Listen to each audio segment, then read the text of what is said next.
Hey everybody, Mark Agnesi here in the back room at Norman's Rare Guitars. You want to laugh, don't you? Just let it out, let it out. Welcome back to another episode of Guitar of the Day. It's Wednesday. It's Weird Ass Wednesday. Got an interesting week this week planned for you guys. What I have tomorrow for Thumpin' Thursday is pretty freaking weird. So instead of mixing the whole thing, we'll do your Weird Ass Wednesday Thumpin' Thursday thing tomorrow for Thumpin' Thursday, which makes today just Wednesday, which we normally do the ES guitars. And a lot of people ask for jazz guitars. We don't do a lot of jazz guitars on this show. That's because I'm not a jazz guitar player. I don't know anything to play on them. But occasionally I get lucky and stumble onto a song and go, hey, I could do that with this, and then we can do that guitar. So this one's for you jazz guys today. There'll be no overdrive today. Ooh. I hate to even call it jazz because this is my take on jazz, but it's kind of weird to see me do it. So it's Weird Last Wednesday anyway. This thing's really cool though. This is rare. It's blonde. Oh, it's awesome. Why don't you guys come back check this out? This is from 1962. This is an original Gibson Super 400 CESN. Original blonde finish. Wow. Oh boy. So that's that's the king of the heap right there, top of the hill.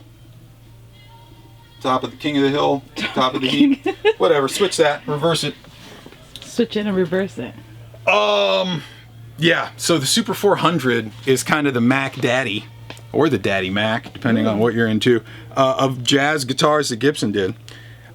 So we've done some 175s before. We may have done an L5 before. This, I know, is the first Super 4 that we've done.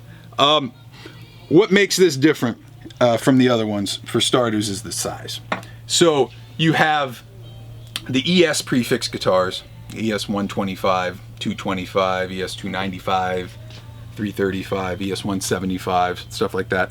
Those are all laminated top guitars, all right? So they take a bunch of plies of this, press it, get that arch, it's a press top guitar.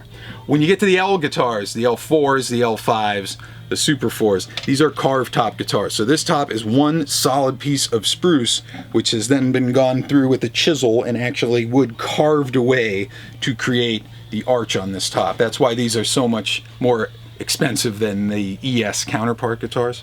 And then this is kind of the biggest one. So you have the L4, which would be a 16-inch bout. You have the L5, kind of the West Montgomery thing. That's the 17-inch bout. This is a Super 400, so this is a full 18 inches across the lower bout. This is the biggest body size that Gibson did. They've done these all the way since the 30s as acoustic arch tops. The CES refers to Cutaway Electric Spanish, ES. That means with the pickups.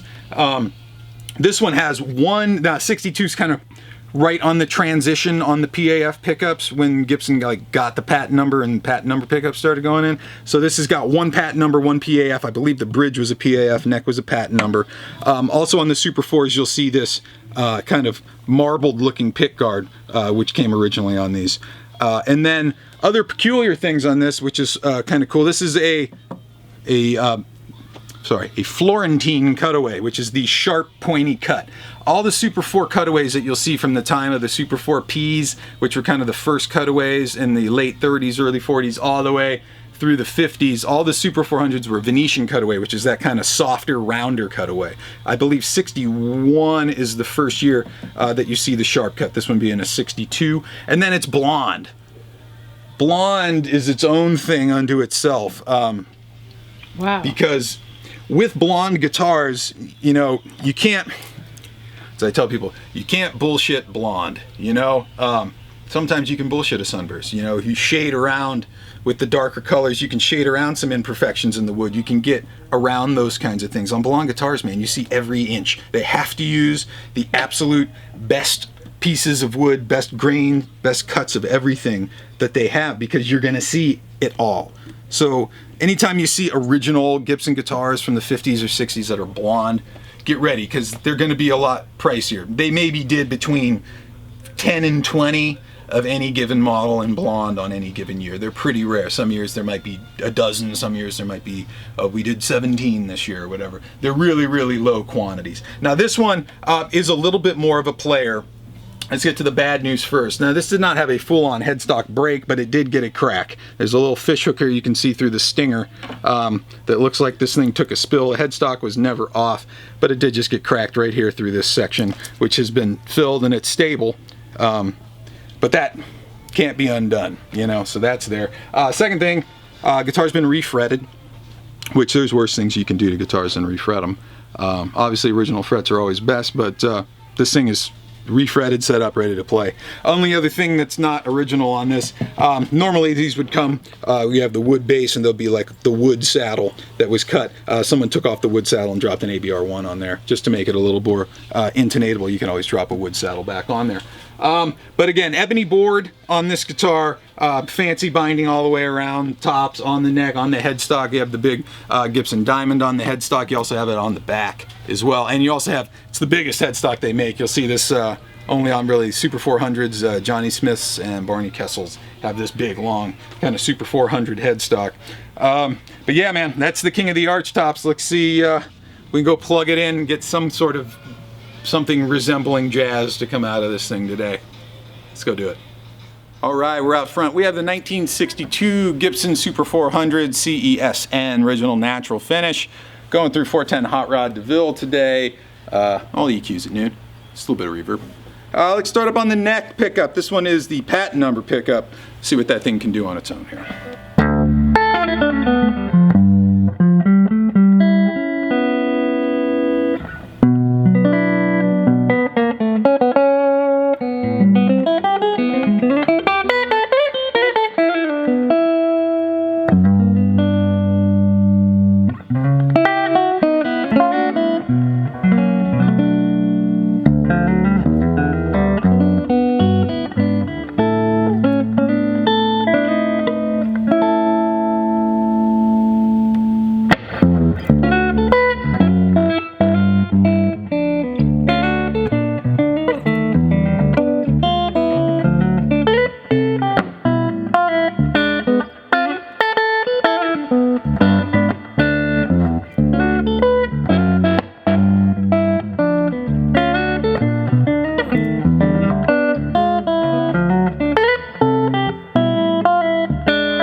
Moving on, let's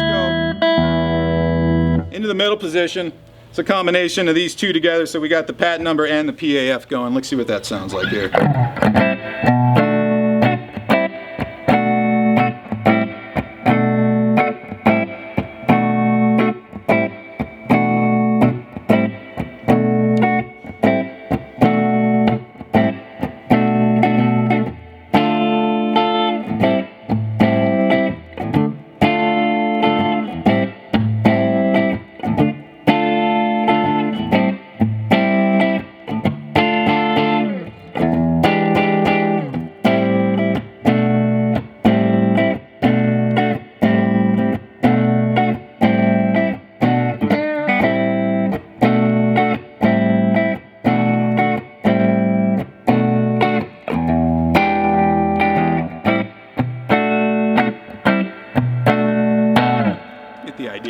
Let's move down to the bridge pickup. This one's the PAF in the bridge all by itself here. Let's see what that thing can do.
That's enough jazz for today. Hey, man, this thing ain't a regular 400. It ain't a mediocre 400, a half-ass 400. This thing's a super 400, man. It's from 1962. Original blonde finish, one PAF, one patent number, 18-inch across the lower bout. This is the Big Daddy. It's a carved spruce top. Got the maple back and sides, three-piece flame maple neck. Neck did have a repair on it. Guitar has been refretted, and it currently has an ABR1 on there instead of the wood saddle bridge, man. But this is a rare guitar. We're talking under 20, made in blonde in 62, and sounds fantastic. I can deal with the little crack right there. I don't know about you. But hey, give me a call if you're interested. Follow me on Instagram, at Mark Agnesi. Follow the store at Norman's Rare Guitars. Check this and the rest of these guitars out online at normansrareguitars.com.